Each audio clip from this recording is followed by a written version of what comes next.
Welcome to Spiritual Rockstar Podcast, where world-changing spiritual entrepreneurs come to deeply awaken the power within to bring forth their greatest purpose, to create massive awakened impact for millions of souls around the planet, while enjoying being in tune with all life and real wealth in all aspects of their lives. I'm your host, Daniel John Hanneman.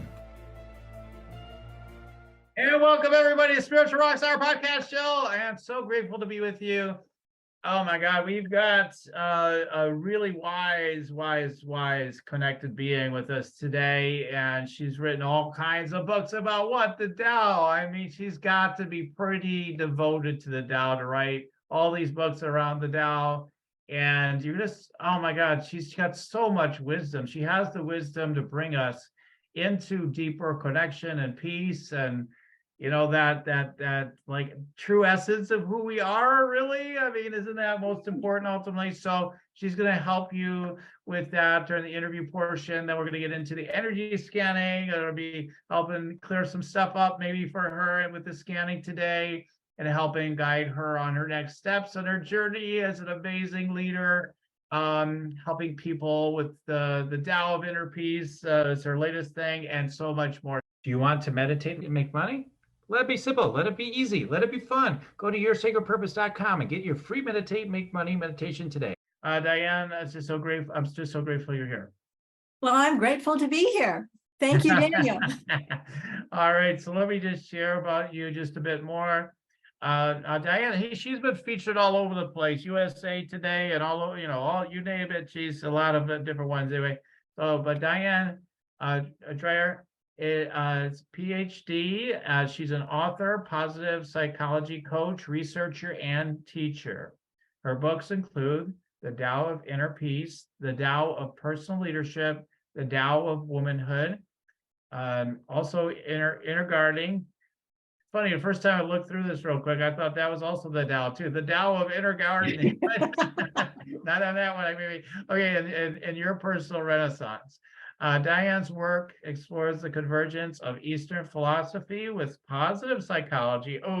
That got my attention so much when I was in studying psychology. I'm like, positive psychology, that sounds good to me.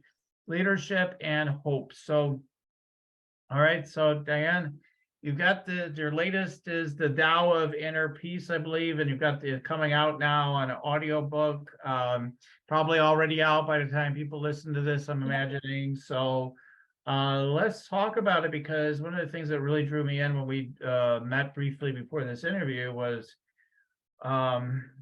just that, we have all this chaos going on. It's so easy with so much energy being exchanged now through the internet. Then, you got like the social media, and then you got your phones and everything. So people are just sit there yelling at people all day if they wanted to. I don't believe that.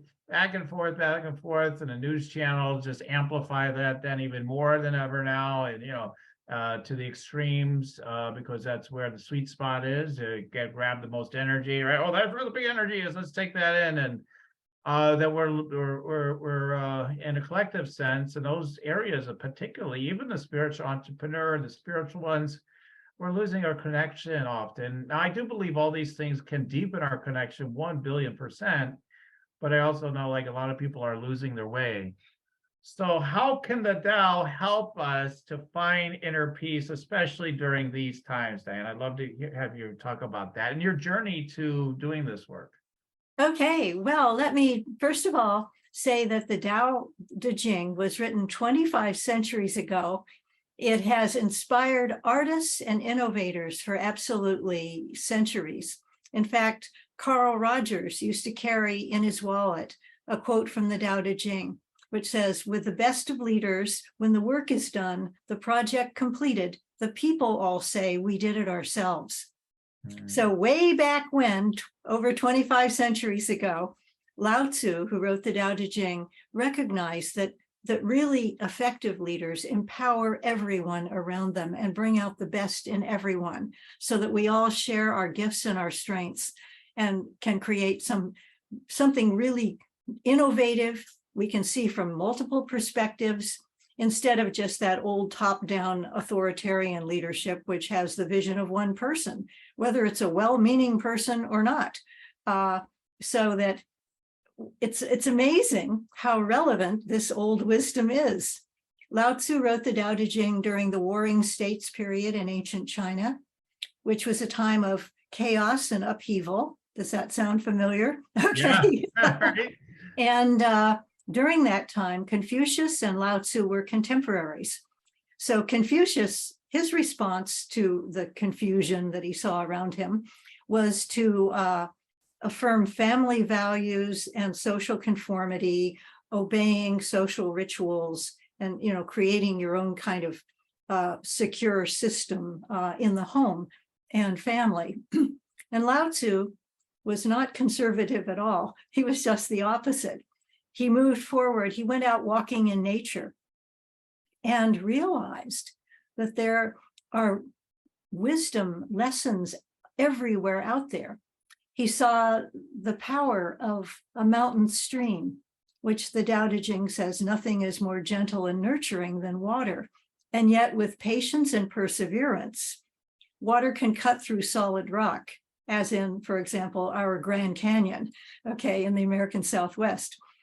He also noted that, which is a lesson we in the West really need to learn, that there are different kinds of strength, and that bamboo is really strong, according to Lao Tzu, because it bends with the wind. It's flexible. And because it's flexible, it does not break. Whereas if it stood up and was trying to be tough and strong, it would get knocked over, which has happened to a lot of the trees out where I live because since the recent storms. But the bamboo just sways. And then there's the cycle of the seasons, which I'll go into a little bit more later. But what has happened to us lately in our very busy world is that there's the wisdom of opposites being part of the larger whole, yin and yang. And yang is active, busy, noisy, exciting, okay, Western. And yin is contemplative, reflective, quiet, listening to our hearts, looking around us and looking for the lessons. And we need both yin and yang.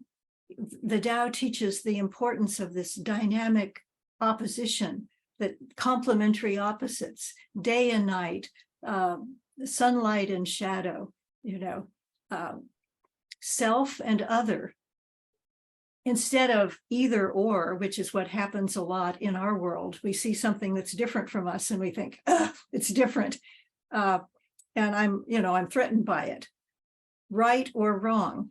There are only two options, right? Right or wrong. Mm-hmm. And in order for me to be right, I have to make the other person who thinks differently be wrong. Mm-hmm. And maybe there's a larger whole, the Tao, that contains both points of view. And it's, it's something larger than just either or. So that following the Tao helps us reconcile opposites within ourselves. Sometimes we have two opposing desires. We want to get a project done, but we really are exhausted and we need to sleep. Well, it's not necessarily either or. A lot of times when we reach a point of diminishing returns, when we're working on a project, the best thing we can do is take a break from it. And then we come back with a renewed vision. Albert Einstein used to work in his lab and then he'd go sailing. And when he was out on the water, he got all these new insights to help him take the next step in his research. So he made the best of the wisdom of yin and yang, the reconciliation of opposites. We don't have to be a genius like Einstein to follow the wisdom of the Tao because it's natural to us. Day and night, work and play. There are all these opposites in our lives. But what happens to us in the Western world is that we very often polarize them and feel like we have to do one or the other instead of both, which leads to a very bad approach to conflict resolution. Okay. Yeah, I think my issue through my life has been for me personally, which is not the norm, is kind of have what feels like an opposite problem. Like I can see both sides of things. I'm like, well, on the one hand, we need to make sure that we give to people as much as possible, even, like if we talk political stuff where people seem to get triggered almost the most, right? Okay, on one hand, on the Democratic side, well, who cares about the damn money? Just tell people, damn it. Just do it. Just do it. Don't tell me about you want to hang on to your money or billionaires. And okay, I can kind of see that idea, right? And that makes sense. And then on the conservative side, if you get past your demonization of what that might be, but if you just look at the virtue potentially in it, you'd be like, well, I can see, like, empower people. You guys can figure it out. We don't need to get involved in your life too much, and whatever, all their tenets, right? Which is just real quick clips of each tenet, but like, okay, I can see wisdom in that, right?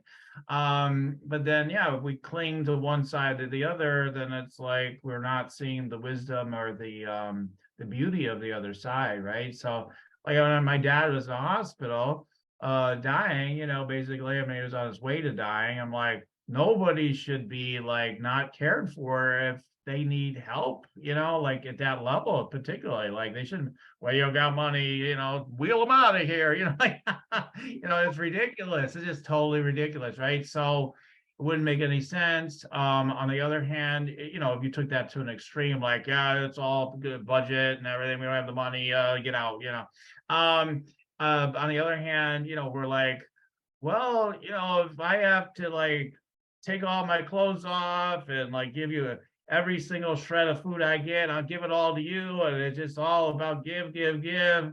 Well, eventually that's not going to work out too well if everybody lived that way. Where does it all go? We're all just trying to give our stuff away, right? I mean, like these wild different kind of ways when people say, be a giver to the fullest, or looks like you're greedy, you got clothes on now. Like, we could go to extremes with any of this stuff where then, okay, you're so much for this, let's take it to the extreme and then do it forever. Is what I always add too. And then do it forever. Let me know what you think. Yeah, exactly. We don't do our best work when we go to extremes for any length of time because we ignore the opposite. Yeah.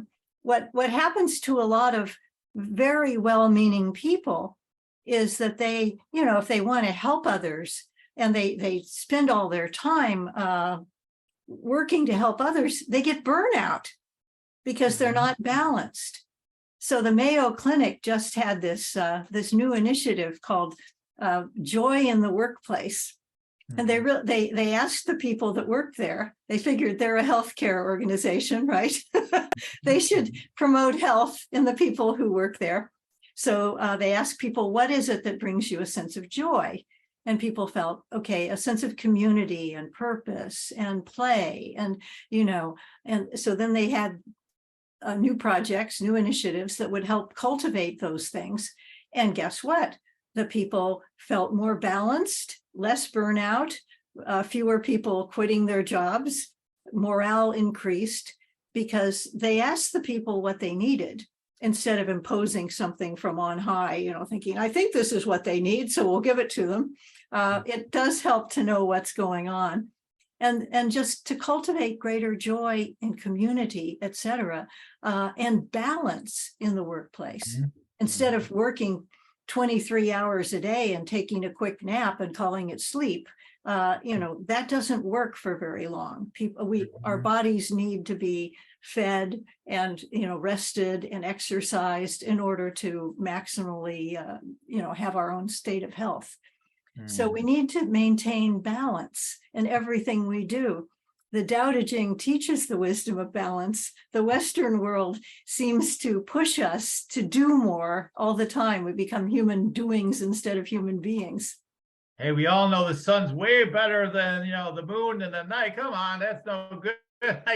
That's no fun. Then again, you look up at the stars in the night, you're like, there's nothing better, right? So, but most people aren't going to think of that first. They're just like, or a cloudy day. Let's use that as even a better example. Like, oh my God, it's a dreary day, and I don't want that. And, and it's like, well, what feelings don't you want to feel then? Because that's what, right? Certain feelings come up rather than just like go energy. We're all in a higher vibe. No lower vibe, baby, all high vibe, and all this stuff is like, well, you might want to be with some of that so-called low vibe every once in a while. You want to feel your feelings. And otherwise, yeah, we have like the insanity, like you're talking about, those workplaces where it's like they expect people to just work nonstop and make no mistakes. Like machines, well, they might get their wish. They'll have these machines, but then those are screw up. And then what are they going to do? They just keep realizing the same lesson. Nothing's perfect, Yeah, right? yeah. So, A friend of mine used to work for a tech company in the Silicon Valley, and she said at the end of the day, it'd be about 4:45. All of a sudden, people would bringing in pizzas. And she said, okay, the pizza delivery, what did that mean? It meant that they were all expected to work late for no extra pay, other than a couple of slices of pizza, which if you figure out maybe a pizza costs $20 and you get 2 slices and you're supposed to work 3 hours, that's below minimum wage. Okay. right. Way below. Yeah, guilt manipulation, just expectations. And people don't do their best work if they're on all the time.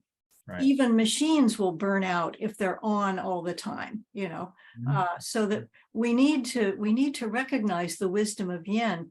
There's something that happened after World War II. In the 1950s, there was a leadership theorist, practitioner, W. Edwards Deming, who came up with the idea of total quality management. And he said, in our country, and he tried to introduce this to the automobile industry.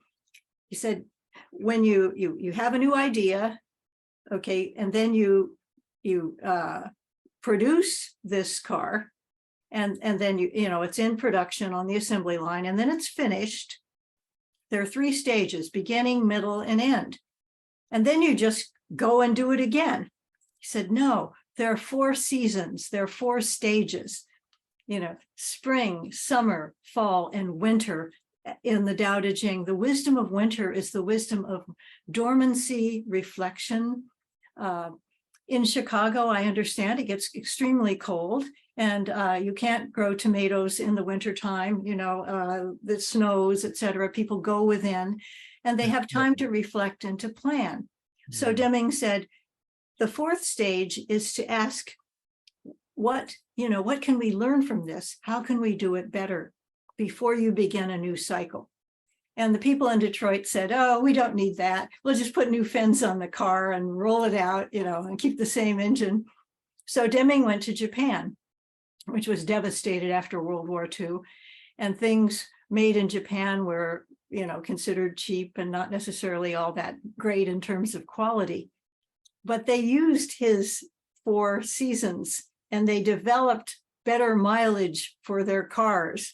Every time they said, okay, we can make this little tweak, we can do this. And pretty soon, Japanese cars were getting better mileage than the Detroit cars, because they were learning from the 4th cycle of asking what went well and what needs work, which is exactly those 2 questions my friend Jerry Lynch, who's a Tao sports coach and psychologist, asks the teams, Olympic athletes and sports teams that he works with at the end of a game. What did we do well? What went well? And what needs work to take it to the next level? Yeah. And that yin, questioning, reflecting on our performance, helps us then begin a new cycle at a higher level. And we don't do that. We don't take time very often to reflect as individuals, as professionals, and in our institutions. We just keep doing the same old thing like a Xerox machine. Yeah, there's always been that going on, and nowadays, in some ways, maybe it's a little worse, or a lot worse, because you got 4 to 5 hours supposedly is the average use time at social media for the average even adult, I think they say. So if you're not fully engaged with work, you could even be at work. Oh, let me just do this tag. Oh, let me get on that app real quick. Let me get on that social media. Let me just sneak this in here. Really, everybody's doing this stuff, it seems like. And so even when you have a down moment, oh, there's time to just breathe and relax and just look out the window for a second. Oh, wait a minute. Let me get right back. Now let me look at, let me get back, back and forth. Don't stop. Constantly engage. You're going to miss something. Yeah. So what you're missing then is you're missing all the presence, all the space, all the, like you said, all the inspiration that can come from that space. And I've been needing to remember that myself because, you know, a lot of times when I have, I do the same thing, but I'm more like a YouTube guy. I'm like, oh, these are great. This is great information. Let me just keep playing this every, you know, all these moments when I'm not like working, I just turn this on now, just keep this on. It's going to make me smarter and I'll know more stuff and I'll be on the cutting edge of these things or whatever. But then if you overdo that, even like, no, there needs to be a balance within that too, because now you're not getting the next $1 million download for your business or whatever. You're so busy just you know, in that place. So yeah, totally. I mean, it's so, that's why I always talk about, like I said, when we met, like talk about meditate and make money, because we have to create those openings. And I definitely do the meditation, but sometimes I'm cramming in a little bit too much activity or engagement for sure. I didn't used to be like that, but I've noticed like, oh, these patterns have come on and maybe time to start backing off now, you know, off of some of this stuff now. So yeah, it's a constant evolution and tuning in, and we have to realize this power, like you said, of the space, and then you showing like the example in Japan, like that's brilliant. That shows us like, yeah, it works for better results over the long term, right? Everybody's thinking next quarter in the in corporate or whatever, or next quarter your business. Yeah, okay, but what about sustainability? What about the best growth over a longer period of time, 10, 20 years? Most people don't think that far out. No, you're right. I mean, there's something in our culture that wants us to confuse being fulfilled with being filled full. So just cram it all in there, you know, be more yang. And we then can't get new inspirations and new insights because our mind is all filled up with other stuff.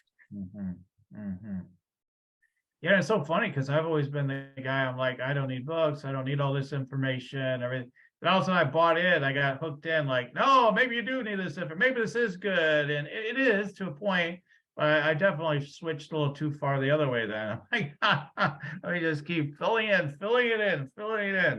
And yeah, then well, it's like Thanksgiving dinner, you know, you can have too much of a good thing. I mean, my extended family, they used to, you know, we used to stuff ourselves and then we'd sit and watch football games on TV because we were too stuffed to move around or do anything, you know. Anyway, another piece of pie. Game, right? Yeah. Oh, go team, whatever. I don't even know what's happening, but go. Yeah, right. And there's something that, you know, the Tao kind of reminds us is that we have this beautiful natural world that we're part of.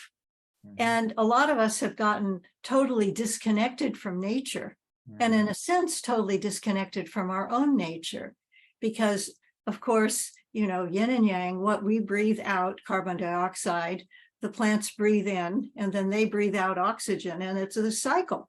And so we need each other. And there's all kinds of research that shows that just taking a walk outside in nature can relieve anxiety and depression and clear our minds. And it doesn't cost anything at all. So you don't see any advertisement for that. You know? Probably need some more, you know, drugs. That outside thing is unreliable. Has not been clinically proven just enough yet. Yeah, right. I mean, but people have known this. I mean, poets and philosophers have known about the healing power of nature for absolutely centuries. Thoreau and Emerson in, you know, the American Renaissance. And before that, there was a person named Robert Burton who wrote in the 1600s in England, something called The Anatomy of Melancholy.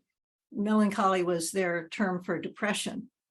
And he said, well, one of the things that really seems to help when people get really melancholy, depressed, is that they kind of retreat within themselves, is to be with a friend, you know, to find someone, connect with someone, or to go take a walk outside in nature. In the 1600s, somebody knew that. 25 centuries ago, somebody knew that. But we still forget that. And I think it's because one of the most important aspects in our world today is attention. Mhm. You know, our attention, where we put our attention, it's like we shine the light on a reality that becomes our world. And so we have all these social media advertisers, et cetera, competing for our attention because they see it as a very valuable commodity. Right. And, you know, we need to be mindful and not let them steal our attention and keep some of it for what we truly value as individual human beings. Right. Because, you know, we need to take care of our attention, I suppose, and cultivate it. Yeah, I've always said that. I mean, I think sometimes like others have been susceptible of letting my attention to be, stolen. And it's like, yeah, I've always said, historically speaking, I've always said like, well, your most valuable commodity or asset you have is your attention. Like that's number one. I mean, as far as like what kind of experience you're gonna have with anything. I mean, with the presence itself or life itself or anything going on in the world. And so yeah, it's where you're putting your attention or how you're utilizing your attention. Are you so yeah, a lot of times that's why I really thank my audience all the time. Thank you for giving your attention here. Thank you. I'm so honored that you're giving me your most valuable, precious thing you could possibly give. I mean, is your attention, in my opinion. Like that is so potent and powerful. So I love that point you're making there. I do too. I think that's wonderful. And, I'm very grateful to be part of this process of attention and your attention and the attention you're giving to some very, very valuable aspects of life.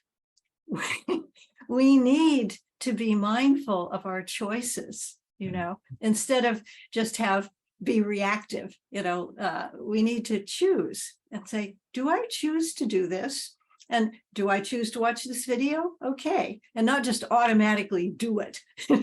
There's a difference between being creative and reactive. And those words have exactly the same letters in them. But when we're creative, we have the power. We're making the choices. When we're reactive, someone or something is doing something to us.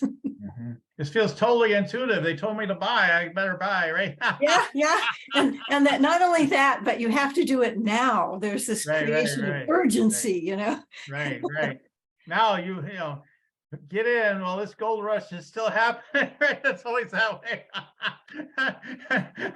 We've taken these nutrients from the densest forest to this little hole in the ground. You'll never find it on your own. So we've done all the work for you.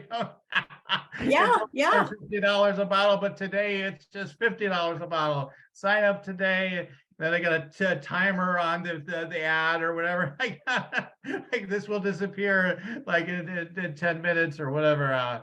Yeah, it's fantastic. I mean, it's all fantastic ultimately. But it's a matter of are you going to be willing to be present enough not to just give yourself into it? If you want to play the game because you actually really want to do it, fine. But just being awake enough. So there's these opportunities because I know you work with leaders and whatnot. We want to start shifting deeper into helping people understand like how you help them and directly, and who you help, and then also getting into your business and see how I can help with the energy scanning. So tell us a little bit about you got your books and everything, but I know you work with companies and whatnot. So tell us more about how you help people with all this awesome wisdom and knowledge. Oh my gosh. Well, I see my task is to just remind people of what they know deeply in their hearts. And the fact that, we're all part of this dynamic energy, Tao, nature, life, and to really be mindful of their energies and of their intuition, because we all have, some kind of deeper knowledge. But when we're bombarded by noise or we're reacting to threatening ads that tell us we've got to do this, in the next 24 hours or else, we can't hear that. And I think one of the biggest challenges in a lot of organizations is conflict resolution. So when I was going around talking about the Tao of Personal Leadership, was talking about leaders, first of all, cultivating a sense of balance within themselves, because we can't give what we don't have. If you have a really frantic, freaked out, leader running around saying, we've got to be balanced, we need harmony here, not going to work. That's pretty funny, yeah. So, for example, what Carl Rogers did with the Carl Rogers Peace Project was very Tao. He was a therapist, obviously, Rogerian therapy, very listening to people, drawing out their own answers to the questions of their lives by doing active listening. And I learned a lot about that when I got my master's in counseling, But he also used that active listening with couples in conflict, with groups in conflict. And he would go to conflict areas in the world, like Northern Ireland, et cetera, and bring people together and have them listen to each other. Because that sounds pretty simple, but sometimes things are simple but not easy. When we are in conflict with someone, we tend not to listen to them. We push them away. We see them as other, as enemy. They're wrong, so we can be right. And to listen. I had a friend, Dudley Weeks, who was an international conflict resolution facilitator, who taught me how to bring the Tao conflict resolution into companies and just have people sit down, listen to each other, and this is to share what I need, this is what I need, and listen to what the other side needs, the other person needs. And all of a sudden you have, instead of, enemies and opposition, you have human beings who can see each other face to face, and somewhere they can find common ground. I have this example that I use in my workshops about a group of people who go away to a cabin up in the mountains for a retreat. And they stop at the bottom of the mountain at a grocery store to, get everything they need for the next couple of days for their groceries. And the first night, one person brought their favorite recipes, is going to make lemon chicken. And another person is making a salad and vegetables. And the other person is making lemon poppy seed cake. So they're all set out there. All the stuff is on the counter. And wait a minute, we've got two recipes that call for a lemon, but there's only one lemon. So what do we do? Well, we can fight over the lemon. One person then is the winner, the other is the loser. The lemon chicken doesn't taste very much like lemon chicken without the lemon, and the lemon poppy seed cake would not have the flavor. So one of their recipes would be, or else they could compromise, which often happens with conflict resolution because people don't go the far distance. They cut the lemon in half, and each of them, their recipes are half as good as they would have been with a full lemon. Or else they listen to each other and say, this is what I need. What do you need? And it so happens that the person making the lemon chicken needs the lemon juice, but the person making the lemon poppy seed cake needs the lemon zest, which is the skin of the lemon that you scrape off. So that person says, oh, scrapes off the skin of the lemon, hands it to the other colleague who makes lemon chicken, and it's a win-win because they've stopped to listen and realize that underneath the conflict, very often there's common ground, and that common ground is understanding. And we all have common ground if we seek it. We're standing on it, living on it. It's called planet Earth. We have a lot of needs in common, and to get down to that level and to understand each other, we can come up with creative problem solving. And sometimes we can come up with solutions that's better than either extreme because it combines the resources of both. Right. Absolutely. So that's what you do to help. It sounds like when you go into the companies and you help with conflict resolution, and within that, then they find gold, they find new innovation, they find new answers, and all the good stuff that can happen from that, the team building aspect and the happiness and the productivity and the whatever, right? All those different things are possible, from that place. Work status. I feel like I'm writing the brochure, right? Like Yeah, work exactly. satisfaction, etc. So everything goes up in a good way. The things that need to go, the vibrancy, that's what everybody's looking for, vibrancy, really. I mean, any sense of lack or conflict, like, it's just trying to lead us into more vibrancy. So that's what you're helping people do. Here's the vibrancy, here, see, this is where this is taking you. And that's what I'm hearing as we're talking about your work and how you help. So you do this with companies, it sounds like, and then you do work with some individuals as well, right? Yeah, I'm a coach, so I work with individuals, and it's pretty much the same thing. We have positive psychology actually tools that can help people discover their strengths, because sometimes people don't know their own strengths. They think, when I was going to school, my roommate was a science major, microbiology, and I thought, oh my gosh, that's hard. And I was an English major.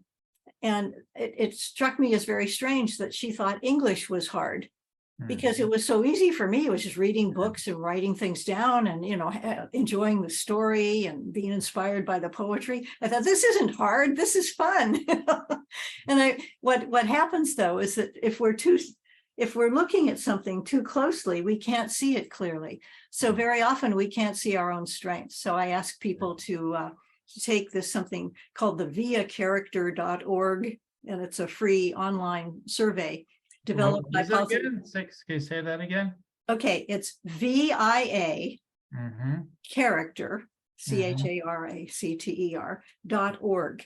And it's a survey identifying our top strengths from an international study done by positive psychologists that took years to do, because they went back and they studied the literature, religion, and philosophy of all the cultures on this planet, going back in time.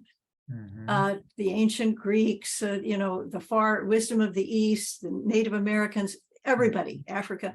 And they found that even though we seem to have a lot of differences, there are 24 character strengths that all the cultures of the world agree on. Curiosity, love of learning, love and kindness, courage. I mean, and obviously there are more. Hope. Right. So that this survey, www.viacharacter.org, takes about 10 to 15 minutes to take. It's free online. And then people can find out, my clients can find out what their top strengths are, their top 5 or their top 10. And research has shown that when we use our top strengths on a regular basis, we are happier, healthier, and more successful. So to just discover those are our character strengths. Then there are strengths that such a survey cannot measure. For example, if a person has perfect pitch, you can't measure that. You have to do it. Okay. If a person is an incredible visual artist, there is a strength called appreciation of beauty and excellence.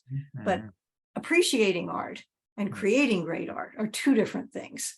Okay. So that our artistic talent, right? Yeah, like they could narrow it down more and more. Yeah. Yeah. So it's important to know our character strengths. And it's also important to know what talents we have that are our natural talents, and the skills that we've developed, and what we enjoy, what we care about. We can look back at our childhood and figure out, what did you enjoy doing as a child? Right. And I enjoyed climbing trees and, playing team sports with the kids in the neighborhood. So I guess, okay, love of nature, teamwork, which I still use in my life today. So knowing what we love, what we enjoy, what makes us feel really vital and alive, and where our strengths are. And then my clients use those strengths to help them achieve their goals, to set their goals. The goals need to be meaningful to them. They need to be personal goals, not somebody else's idea of what they should be. Right. but there are different ways to achieve our goals. If a person is really good, loves relating to people, then networking is a way to achieve goals. Whereas if another person is not quite so extroverted, the way to find out about job possibilities might be to do an online search, which means you don't have to relate to as many people. Right, And exactly. it, to use our strengths. Right, yeah, absolutely. Goes on and on from there. Yeah. So for the one-to-ones, this is all part of your process. And then so simple, just I'm looking for a soundbite to answer this on this one. So is most of your business coming from the corporate business stuff, or is it from the one-to-one? These days it's one-to-one. One-to-one at the moment. Okay. A lot of people are changing careers and seeking new directions in life post-COVID. Yeah. They've had a lot of yin time to reflect because they've been in isolation. Okay, great. Great. Okay, so what I think I'll do is I'll just do an overall just energy scan. I know, Diane, before I get into doing that real quick, again, just a soundbite for our time frame at this point, but I know you wanted me to take a look at clearing the way for new writing. Like, tell me a little bit about what's happening in that area right now. You've written a lot, so I'm like, really? I'm just laughing with you. But like, what clear the way for new writing? So, what's going on in that area of your expression? Like, what's showing up for you there currently? Okay, I'm really excited about a new book project, which is directed at people in this time. And involves spirituality and psychological research, and there are practices that people can use. And I just like to have a clearing so that I can follow the light and help bring more light into the lives of people that are going to read my book.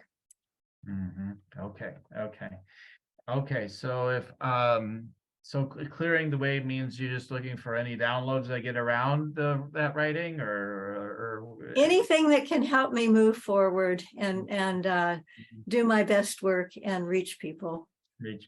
Oh, okay. So overall, okay, cool. All right, awesome. Well, let's see what's going on. All right, let's take a look. Let's tune in, see what's coming through. I'll just go ahead and share a number of things with you, and then we'll reflect on it for our energy scanning. So let's take a good 5-10 minutes to download some stuff for you, and then we'll kind of go from there. All right. Okay. I'm going to start tuning in. Just give me a moment to slow down and tune in.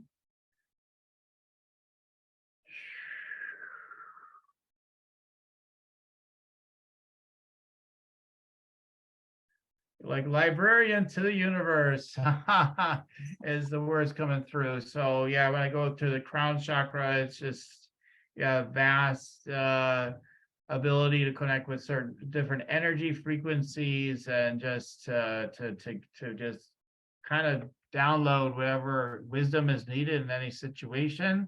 So that's probably where you are such a wizard with this work too, is it's like you just get a feeling like, oh, this is what's needed here. You're one of those people. Oh, this is what you need. This is what you need. So you just like, you understand like precisely what people need. Whereas these people might otherwise just be like confused. Oh, we don't know. What do we need? What do we need? You're like, oh, this is what you need. Like you're that resource person that. So at many levels, you just know what people need. So I'm just seeing that in the crown chakra. And then, of course, you have that ability to be very strong and clear in your articulation of what each side is talking about. So with the conflict resolution, so I'm just seeing that skill just strong. And helping people negotiate an agreement, all that sort of thing. That's beautiful.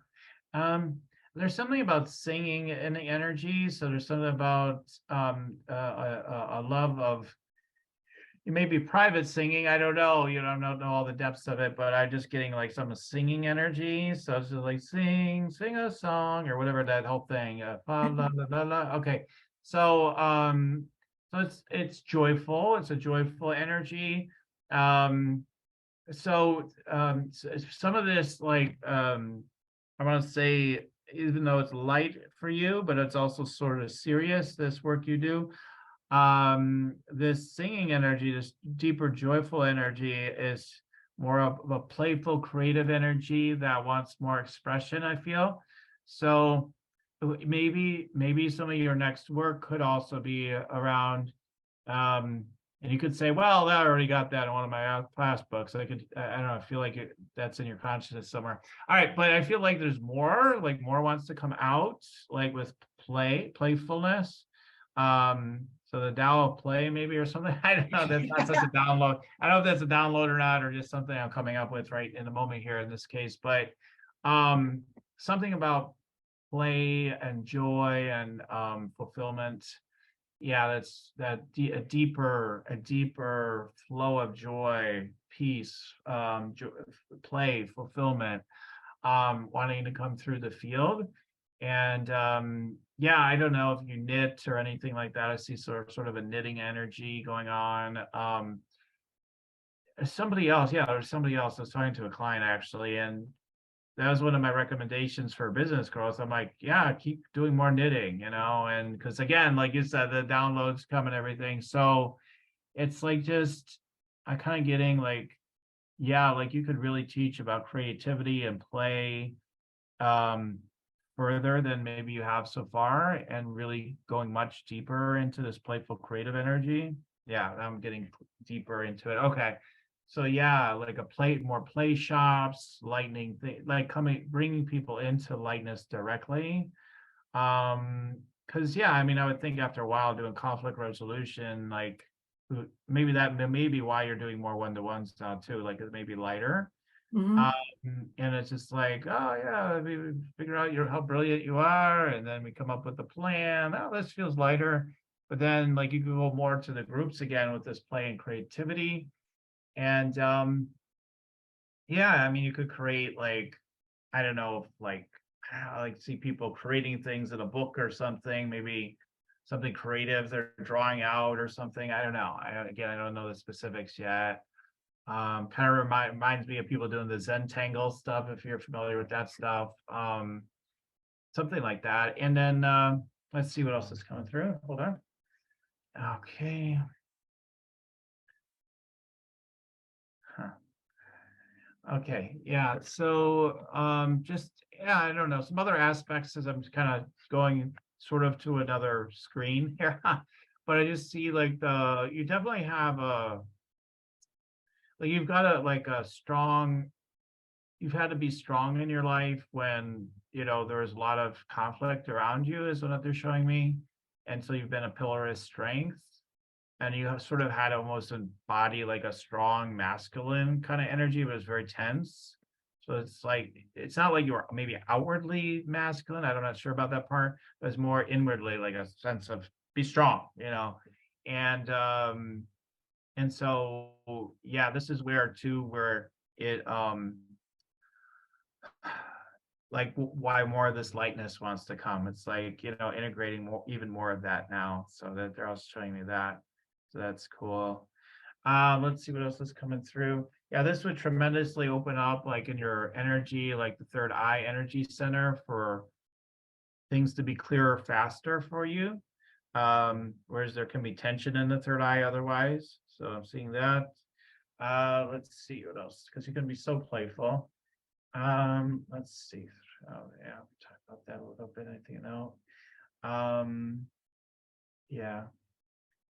Yeah, so when I go to the heart, I'll drop to the heart chakra. There are some concerns of a potential like sneak attacks or something like that in the consciousness, like I have to get it all right or else something might get me, kind of thing. It's an old pattern. And again, like most people, like through the years, and no matter what time of life we are, but like especially for you, like all of us, like we've worked through things, right? But there's still the residue, or the patterns are still in there though.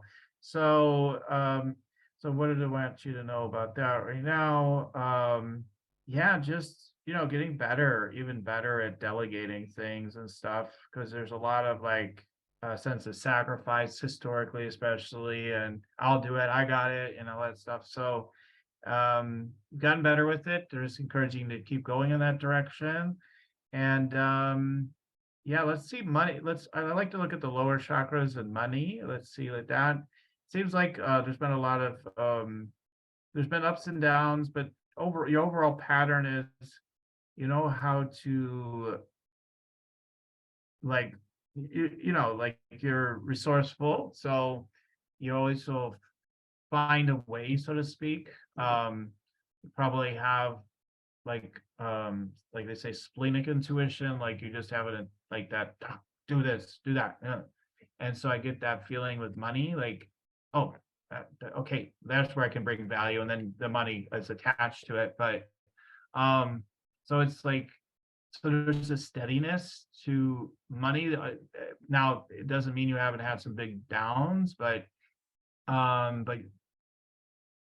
want to say pretty quickly you will turn it around. Like, okay, we're good again. All right, now we're rising or whatever. So so as far as the money energy going forward with the business, let's take a look at that.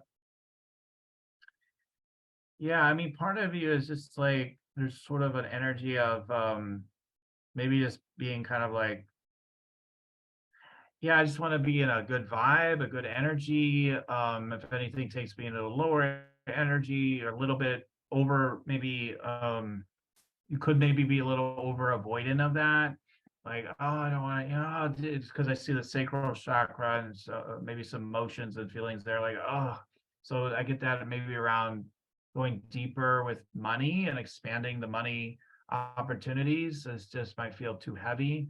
Because the more you expand, like anything, even though you've done expanded things, it's like the more you could be exposed, all that kind of stuff, and the emotions you have to face within that. Um, so yeah, I think so just to sum this up with a quick energy scan, I feel like your energy does want to expand back to groups. It's swinging that way. That'll open up to let money be easier, lighter, and more playful and flowing and easier to receive. Yeah, okay. And then what else am I getting? Hold on the writing, hold on. Yeah, I mean, you're like, again, when you play and you're creative, but you also have that scientific sort of brain, like really kind of getting into the knowledge base of it and measuring it out or whatever it's the best way I could put it. So yeah, it is sort of like a flow, but also it's scientific, you're writing, and in a way, a scientific energy anyway. And so let's see. Let me yeah, download your if there's anything else on that. Yeah, I just keep hearing the same thing of the creativity and play. So yeah, I'm gonna cap it off there. Time's flying by here while we're having fun. So Diane, yeah, I look forward to hearing anything you have to share, like any reflections or thoughts about what's coming through. Yeah, what you said about the spirit of play and creativity is really resonant. When I get into the spirit of play, I get incredibly energized, and it's just fun. As my buddy Jerry Lynch says, if it's not fun, you're done. Right. And that the most impressive people that I've ever interviewed, one of them was Linus Pauling, and he had so much fun doing his research. He absolutely would shine when he talked about it, and this incredible glow, radiant smile, twinkle in his blue eyes, because he was in touch with the creative flow of the universe. And as a double Nobel laureate, not bad. Okay. I think that being in touch with that spirit of play, deep, joyful play, is what energizes and inspires people. And I think that's a wonderful download that you got. And it's something I need to connect with on a more regular basis when I'm writing this book, because I want us all to connect with that spirit. Right. I certainly want it. Right, totally. I mean, I just kept getting that theme again and again. So even though your next book might not be around creativity and play, it's something that might be in the works. So we'll see. But I've got that theme a lot coming through. So yeah, that's the more you lean into that, I think, yeah, the writing will just flow much more easily, of course. So yeah, definitely. Any other quick comments or thoughts about what was coming through? What you said about having to work hard and be very yang was right on target. I've been self-supporting since I was a sophomore in college. I, worked my way through school and have, because of some dysfunction in my family of origin. Okay. Yeah. And so I felt like I had to do it all myself and work really hard, and developed a real kind of strong, not necessarily flexible strength like bamboo, so that there can be more balance now. And I do delegate and trust other people. I don't try to do everything myself. Mhm. But for a while there, that was who I was, Right. and that was my reality, because there wasn't anybody else there but me to pay the bills and to, fix things around the house and even work on my car. Right. Right. Yeah. Yeah. And that's why I said I know I can sense you're doing it, and there just was a sense of encouragement to lean into it even more. Like there's there's even more, because with more play and creativity, um I would imagine you're going to have even more people that want to support and help you, because you're will want to happen, it will expand, right? Like, well, let's do more of that. Well, and then when it expands, you have to make sure that you keep letting go at the same time. Otherwise, it's like, all right, we're going to get this. Like Yeah. you're kind of laughing about it. We're going to get this creativity and play going. Yeah, right. We're going to work real hard at being creative and playful, right? Right. It's back to the dynamic balance of the Tao, work and play, both. Right. Both Right. and, not either or. Right. So as the energy wants to expand, it's like we have to, in certain aspects, we'll have to even get lighter and let go more, and let other people help us even more, and typically anyway. So again, I always say typically, there's few absolutes in life, but yeah, it looks that way too for me, for you. So cool. Yeah. Anyway, so grateful to share some things with you today. Never know, where these energy scans are going to go each round. Did you have any other thoughts or questions though before we wrap this part of the segment? No, I'm just very grateful. Thank you very much. That was a beautiful, insightful reading. Oh, thank you. So everybody, you want to definitely check out Diane further, right? After that, knowing that about her, she's definitely going to help you, feel, look, and be a billion-dollar person that you already are. So she does have a gift for you, and I'd love for you to tell them more about how they can contact you for that gift, etc. Okay. Well, I invite you to come to my website, which is www.dianedreher.com, which is DIANEDREHER, all one word in that way, that they have it on the computers.com. That's my website. It has messages, meditations about inner peace and finding your calling. It also has a sign up that I can send you my special gift, which is a centering exercise from the Tao of Inner Peace, so that we can all get in touch with our center of power and possibility. Nice. Awesome. So tell them again how to get access to the centering exercise. Okay, you can go to my website, dianedreher.com, and click on the contact link and just send me an email, and I will send you the centering exercise. So my email is actually ddreher@scu.edu, but it's easier to just click on it from my website. And again, just say you did talk about a little bit, but what specifically does it do again? The centering exercise? Yeah. Yeah. Oh my, it's from Aikido. I used to train in the martial arts, Mhm. and it's a way to center down to our center of power, which is in the solar plexus, the hara. And it's a way to become strong in the sense of flexible and centered. And when we are centered like that, we can do amazing things. Whether you're actually in the martial arts and want to throw someone across the mat who weighs 3 times what you do, which I've done, or you want to be centered before you go in to give a talk, to just center down so that you are totally centered and focused so that you can bring your best energy forward. Sometimes it helps when you're feeling exhausted. And if you're just standing in line waiting at the bank, you can center down and you'll feel better. So it's a good exercise. You can do it anywhere. Sounds amazing. Yeah. Yeah, it's just like partly what I'm hearing with it, but it's more than this. But I just partly what I'm hearing is like, yeah, just get deeper into your body and your deeper presence. Even that aspect of it alone is super powerful. And then what you can bring forth from that deeper energy you're talking about, very powerful. So awesome, awesome. I love that. I love that imagery of you throwing some guy 3 times your size across the room. That's just fun to visualize. It is, but when we're centered, we can project an amazing amount of energy. Yes. Because it's not our muscular energy, it's the energy that flows through us. Exactly. I always tell people, I've taken people into gyms and all kinds of things and show them, you're unlimited.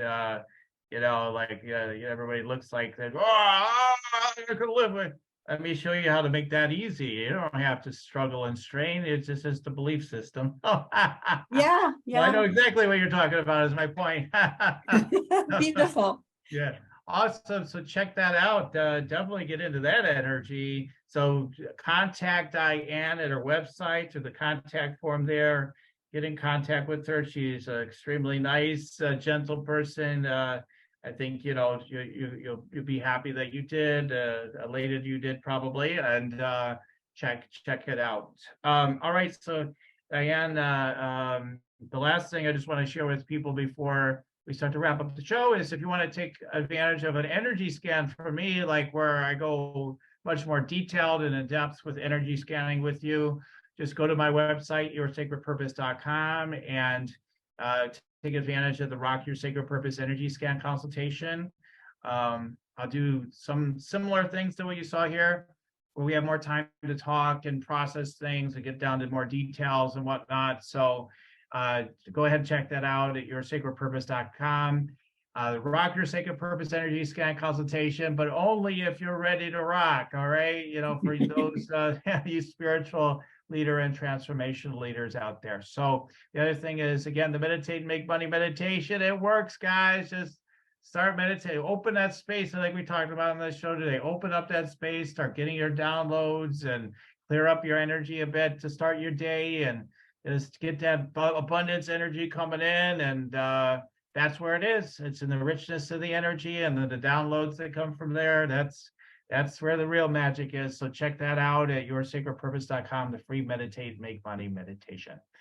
Okay, so Diane, I always like to let the guests have more or less the last words before we say goodbye to everybody. So yeah, any last words of wisdom for everybody?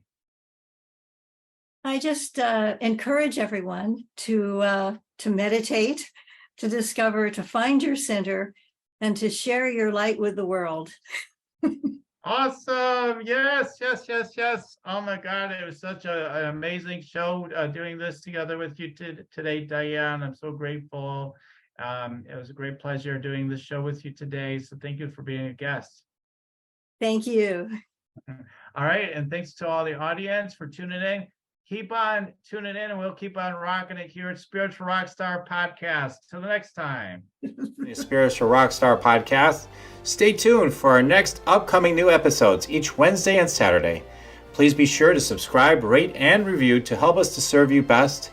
As a reminder, you can get your free Meditate and Make Money meditation at www.yoursacredpurpose.com to rock your sacred purpose. Goodbye for now, everybody.